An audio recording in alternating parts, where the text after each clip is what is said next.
자, 그럼 분위기를 좀 바꿔서 다음 순서로 넘어가 보겠습니다. 네. 화요 초대석 광화문 메디컬입니다. 간간히 이 다리 통증을 호소하는 분들이 참 많잖아요. 이런 분들 이번 순서 주의 깊게 지켜봐 주시면 좋겠습니다. 먼저 화면으로 만나보실까요? 70대 이숙자 씨. 시간이 갈수록 다리가 심하게 당기고 아파 정형외과를 찾았는데요. 그냥 뭐 여기 그냥 뭐 가끔 쑤시고 아프고 그냥 엎드려 가지고 하다가 아이고 뭐 들지도 못하고 그냥 그러고. 다리 통증 때문에 무릎이나 고관절 이상이라고 생각한 이숙자 씨. 하지만 문제는 척추에 있었습니다. 시작은 일단 엉치가 아프다고 그러죠. 엉치하고 다리 쪽으로 아프다고 그러시고 조금 시간이 지나면 허리가 아프고 그다음에 조금 더 시간이 지나면 이제 걷는 게 힘들어지고. 신경 다발이 통과하는 척추관.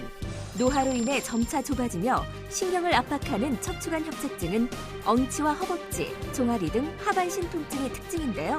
통증 없고, 좋으시고 다리 뻗치는 것도 없고, 허리도 똑바로 지고, 아주 좋습니다. 허리는 동네 사람들이 아가씨라 그래.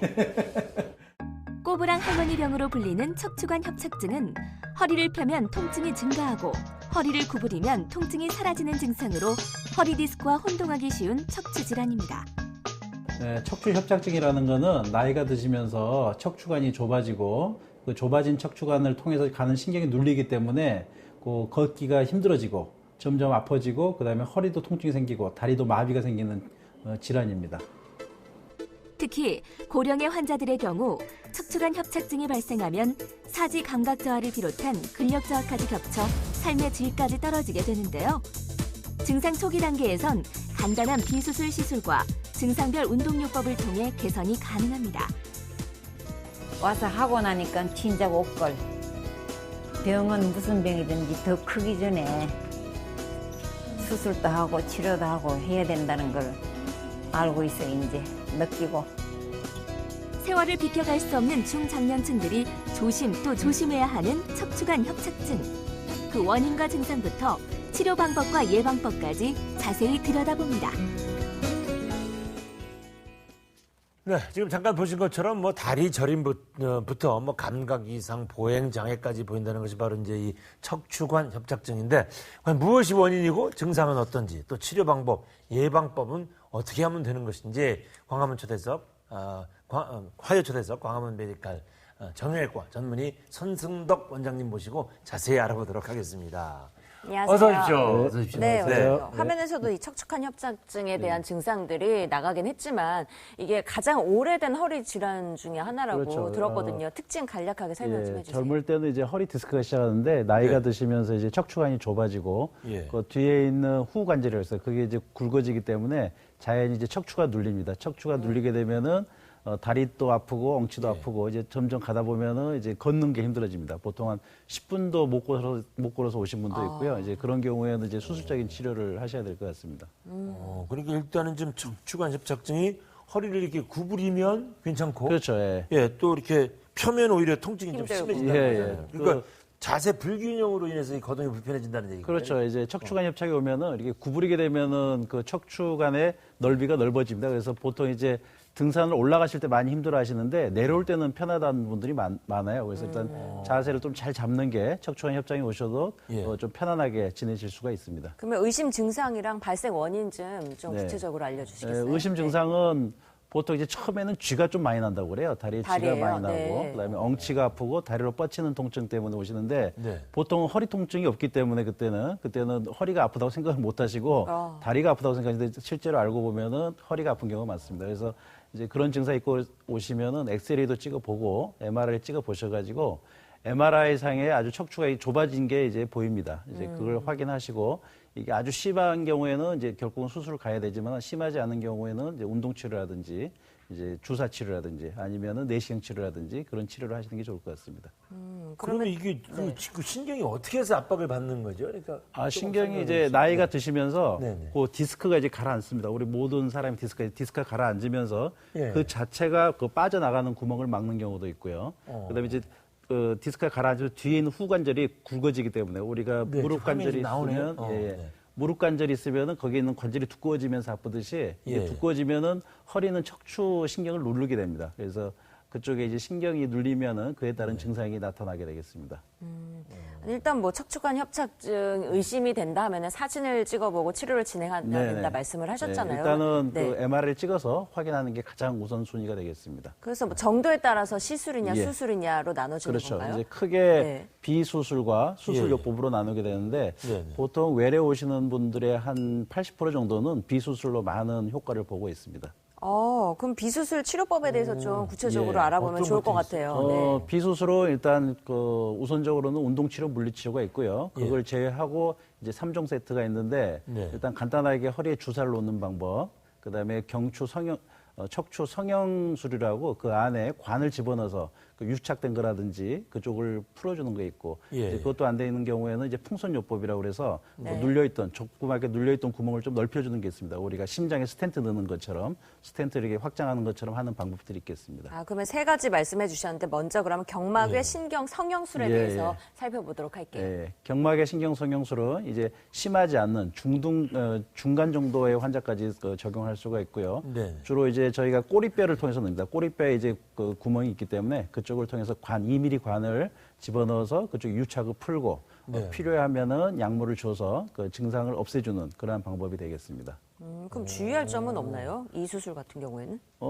보통 이제 이거는 아주 간단한 수술이기 때문에 예. 그렇게 주의할 건 없지만 이제 아주 심한 경우, 아주 심하게 유착된 경우는 아무래도 효과가 없기 때문에 이제 그런 경우에는 MR을 판독을 해서 일단 그 시술을 넘어서서 다른 시술을 해야 될 것 같습니다. 네. 오, 그럼 그게 지금 경막 외 신경 성형술. 신경성형술. 예, 네. 예. 그럼 또 다른 비수술 방법도 어떤 것들이? 풍선 확장술 아까 네, 이제 말씀하셨잖아요. 그런 네. 풍선 확장술은 조금 이제 틀리긴 틀리는데 그건 이제 밖으로 나가는 그 신경들이 눌리는 구멍이 있습니다. 예. 그쪽 구멍은 어느 정도 우리가 그 풍선으로 확장을 시키면은 네. 그 약이 잘 통과해서 그쪽에 있는 눌려 있는 신경들을 좀 회복하는 기능이기 때문에 이제 단순한 성형술로 안 되는 경우에는 풍선 확장술도 필요할 수가 있겠습니다.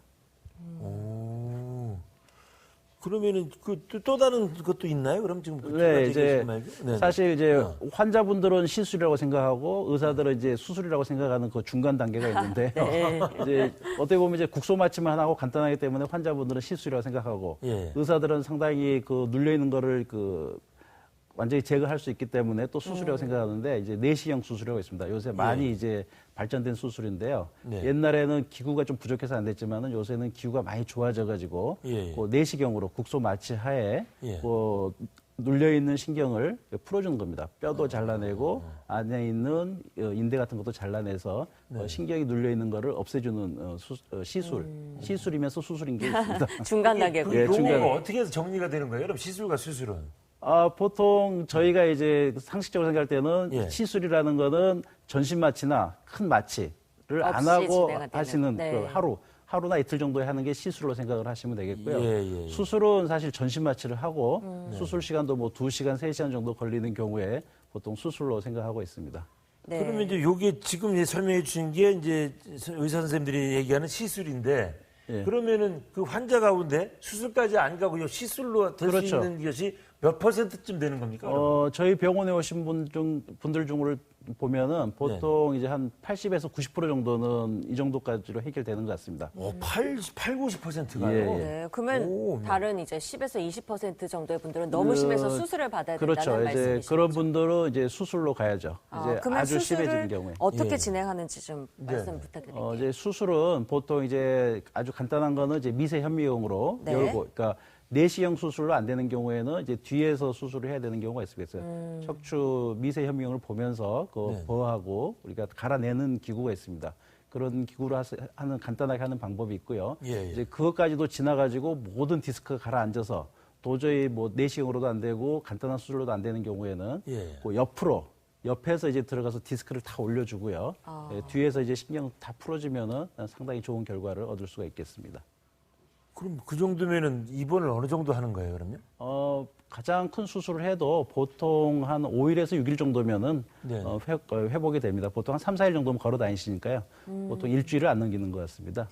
근데 원장님 말씀을 이렇게 듣다 보니까요. 시술이든 수술이든 굉장히 너무 간단하게 말씀을 하셔서 네. 받은 다음에 그래도 네. 좀 정상적인 활동을 하는데 아니, 부담이 그러니까. 없겠다 이런 생각도 예. 들긴 하거든요. 그렇죠. 간단한 거 같으면 한 달 정도면 정상 생활이 가능하시고요. 예. 큰 수술 같은 경우에는 그래도 이제 뼈가 또 붙어야 되기 때문에 한 3개월 정도는 좀 조심은 하셔야 됩니다. 그럼 환자들이 이건 입원해가지고 수술해야 됩니다. 아니면 시술로 해줘요.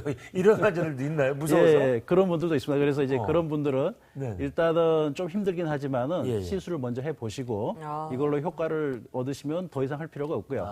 이걸로 안 되면은 수술을 하셔야 될 것 같습니다라고 설명을 드리고 하는 경우도 있습니다. 일단은 용어 자체가 시술과 수술이 좀 다르니까 네. 환자 입장에서는 수술을 좀 두려워하는군요. 네, 환자분들은 다 시술을 하고 싶어 하시죠. 그렇죠. 좀 간단하게 네. 해결이 되길 원하는데 예. 어떤 증상이 나타났을 때 이 시기를 놓치면 시술에서 수술로 넘어가고 할 것 같거든요. 예, 예. 제발 증상이 어떻게 나타났을 때 좀 병원에 빨리 와달라 말씀 좀 해주세요. 예, 증상이 이제 보통 한 100m도 가기 힘들 정도로 가다 보면 더 쉬어야 되고 예. 다리가 마비되는 느낌이 있으시면 상당히 심한 상태이기 때문에 100m도 못 가면요. 그 네. 정도가 되시면 오셔서 빨리 MRI 찍어봐서 거기에 상황에 따라서 맞게 시술을 하시든 수술을 하시든 해야 될 것 같습니다. 그러면은 우리가 이제 일상생활에서 이 척추관 협착증을 좀 예방할 수 있는 방법. 아주 안 왔으면 예, 좋겠는데 좀 그렇죠. 서서히 오기라도 하려면 어떻게 해야 되는 거예요? 척추관 협착증은 사실 노화의 병이기 때문에 예, 예. 이걸 운동만으로 갖다 다 예방한다는 건 좀 무리가 있고요. 네. 그래도 이제 어느 정도 그 자세라든지 운동 주위의 근력을 강화시키면은 네. 이 척추가 이제 불안정성에 빠지는 게 없어집니다. 예. 그러한 운동 치료를 함으로써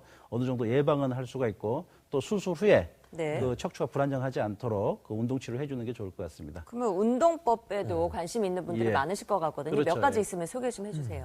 가장 중요한 이제 척추 협착에서 가장 중요한 거는 네. 우리가 보통 척추 협착은 뒤로 제끼면 많이 아프시기 때문에 네. 뒤로 제끼는 운동보다는 앞으로 구부리는 우리가 굴곡을 해서 굴곡근을 강화시키는 운동을 하시는 게 예, 예. 훨씬 좋고요. 두 번째는 이제 스트레칭 같은 것도 많이 네. 도움이 네. 됩니다. 그 다리를 무릎을 당겨가지고 뒤에 허리 있는 근육을 좀 스트레칭하는 방법. 그리고 요새 이제 이렇게 누워서 하는 거예요? 그렇죠. 예, 누워서 다리를 무릎을 잡고 이렇게 자기 배 쪽으로 당기는 그 운동을 하시는 것도 괜찮고. 네, 지금 화면에 화면에 나가고 나오는 예, 예. 아, 저렇게? 그렇죠. 예, 그 스트레칭, 양쪽 다리를 예, 다 한 스트레칭 번에요? 하는 방법도 상당히 저게 뭐가 좋다고 좋습니다. 저거 하면요? 뒤에 있는 근육이 스트레칭이 되기 때문에 허리 근육을 뒤에서 이제 펴주죠. 너무 꽉 잡으면은 뒤에 아무래도 눌리기 때문에 예, 그런 예. 척추 협착에 무리가 될 수가 있겠습니다. 그래서 네. 주위에 있는 근육을 스트레칭 시키고 네, 또 필요한 근육을 강화시켜서 척추가 불안정성에 빠지지 않도록 척추가 흔들거리지 않도록 하는 것이 도움이 되겠습니다. 저렇게도 하고. 예. 네. 근데 또 하나요? 또 하나는 이제 보통 이제 코어 엑서사이즈라고 하는 건데요. 바로 네. 이제 저런 운동으로 우리가 이제 요새 연구 결과가 나온 게 저거 상당히 좀 힘든 어려워 자세거든요. 힘들죠. 예. 네. 연세 드시면 하기는 좀 힘들 것 같습니다. 네. 그래서 네, 네. 주위에 있는 근육 중에 작은 근육들, 척추에 있는 작은 근육들을 단련시키면은 척추의 그 질환이 예방된다는 그 논문들이 있어가지고요. 요새는 코어 엑서사이즈라고 저런 식으로 아주 작은 근육을 갖다가 강화시키는 운동도 많이 하고 있습니다. 그럼 평소에 저렇게 운동도 운동이고 이렇게 자세 같은 것도 얘기 많이 하시잖아요. 그렇죠, 예, 이렇게 의자에 앉아 있는 자세로 예, 예. 어떻게 하는 게 보통 이제 뒤에 이제 베개 하나를 놓고 이 허리를 그 S자 옆에서 봤을 때 S자가 되게 딱 자세를 유지하는 게 훨씬 더 퇴화를 방지할 수가 있고요. 이거 좀 밑에 쪽을 받치는 건가요? 그렇죠. 받치더라도? 예, 쏙 들어가는 쪽에. 우리가 이제 걷는 거라든지 네. 그럴 때 우리가 안정이 되려면은 척추가 S자로 싹 굽어야 됩니다. 그래서 만약 이게 C자가 돼서 앞으로 구부러진다지 그러면은 척추에 무리가 가게 되고 네. 또 걷는 것도 힘들어지고 다리도 무리가 되기 때문에 가능한 척추를 걸을 때나 앉아 있을 때는 S자, 특히 요 엉덩이 바로 위쪽을 쏙 들어가게 해서 앉는 게 가장 좋은 것 아, 같습니다. 그래서 이제 자동차 운전석에도 그렇죠. 이렇게 거기에 받쳐주는 게 뒤에 나오는 받치는 거군요. 게 있죠. 예. 아이고 알겠습니다. 알겠습니다. 네, 오늘 말씀 여기까지 드릴게요. 예, 고맙습니다. 고맙습니다. 네. 예.